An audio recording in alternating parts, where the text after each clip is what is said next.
कुछ हमारी आदतें ऐसी रहती हैं कि जो अच्छी भी होती हैं और कुछ-कुछ आदतें बुरी भी होती हैं। अब ये फ़र्क करना बहुत ज़रूरी है कि कौन सी हमारी आदतें अच्छी हैं, कौन सी आदतें बुरी हैं। क्योंकि जब हमको पता चलेगा तभी हम उसका सॉल्यूशन ढूँढ पाएँगे कि अच्छी आदतों को हम प्रमोट करें और बुरी आदतों को कम करके अच्छे में कन्वर्ट करें। आपके पॉइंट ऑफ व्यू से मैं एज़ आई स्पेशलिस्ट आपको ये बता सकता हूँ कि सब में कुछ ना कुछ कमियाँ और कुछ ना कुछ अच्छी या बुरी आदतें रहती हैं। जैसे फॉर एग्ज़ाम्पल बुरे से शुरू करते हैं फिर अच्छे पे जाएँगे। बुरी आदतों में अगर हमको कभी आँख में खुजली होती है, तो हमारा एक नेचुरल रिस्पॉन्स क्या होता है? ज़ोर-ज़ोर से आँख को मलना। क्योंकि जब हम मलते हैं तो हमको अंदर से अच्छा लगता है, एक अच्छी फीलिंग आती है और हाथ रुकता नहीं है। तो ये बुरी आदत है, क्योंकि हम जितना ज़ोर से आँख को रगड़ते हैं, उससे आँख जितना सेंसिटिव स्ट्रक्चर है, पे खरोंच या स्क्रैच आने का चांस होता है। हमारी जो आँख की पुतली है, कॉर्निया है, उसमें भी कुछ डैमेज होने का रिस्क हमेशा रहता है। कभी भी हमको अगर एलर्जीज़ या खुजली वगैरह होती है, तो आँखों को छूने से रोकिए। दूसरी, अगर हमको कोई भी छोटी-मोटी दिक्कत होती है, डॉक्टरी सलाह के बिना, बिना अपने आई स्पेशलिस्ट के पास गए हुए हम जाते हैं बगल के केमिस्ट के पास। और कभी-कभी जाने-अनजाने में केमिस्ट कुछ ऐसी ड्रॉप्स दे देते हैं जो कि आँखों को हार्म कर सकता है, नुकसान कर सकता है। स्पेशली हमने देखा है स्टेरॉइड की ड्रॉप्स, कि बहुत सारे आई ड्रॉप्स होते हैं जिसमें स्टेरॉइड मॉलिक्यूल होता है।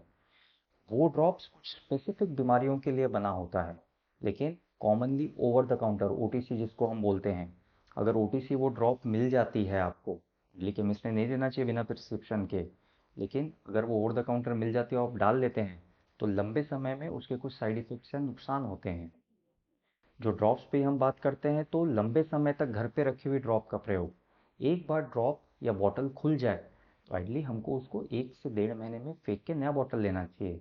लेकिन बहुत बार आलस में बॉटल फेंकी नहीं जाती है, हम देखते हैं कि बॉटल रखी हुई आँख में दिक्कत हो रही है, अरे क्या होगा एक ड्रॉप डाल लेंगे तो ये लंबे समय रखी हुई आई ड्रॉप खुद एक इन्फेक्शन का सोर्स हो सकती है, उसके अंदर बैक्टीरिया ऑर्गेनिज्म हो सकते हैं।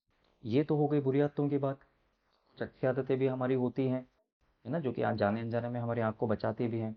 जैसे बाहर निकलते हुए बहुत सारे लोगों को आदत है सनग्लास पहनने की। एब्सोल्युटली परफेक्ट, बहुत अच्छी चीज़ है।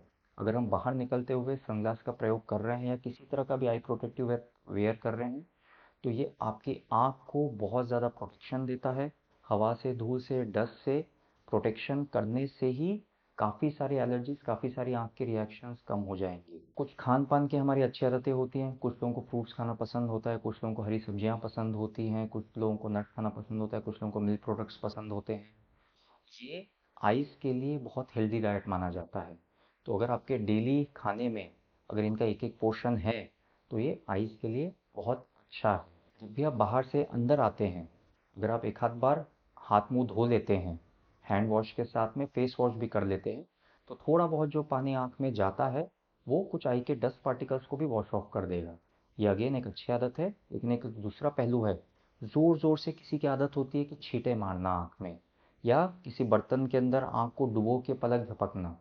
ये एक गलत आदत है, ये एक गलत तरह का प्रथा है, क्योंकि आँख में ज़ोर-ज़ोर से छींटे मारने से आँख के ऊपर की एक प्रोटेक्टिव टियर फिल्म की लेयर होती है जो कि आँख को बचाव में मदद करती है, वो खराब होने का रिस्क रहेगा। इसलिए एक आध बार मुंह को धोना, थोड़ा बहुत आँख में पानी जाने में नुकसान नहीं है, लेकिन ज़ोर-ज़ोर से आँख को नहीं धोना चाहिए। तो अच्छी आदतें, बुरी आदतें, फ़र्क समझिए ताकि आपकी आँख सेफ रहे।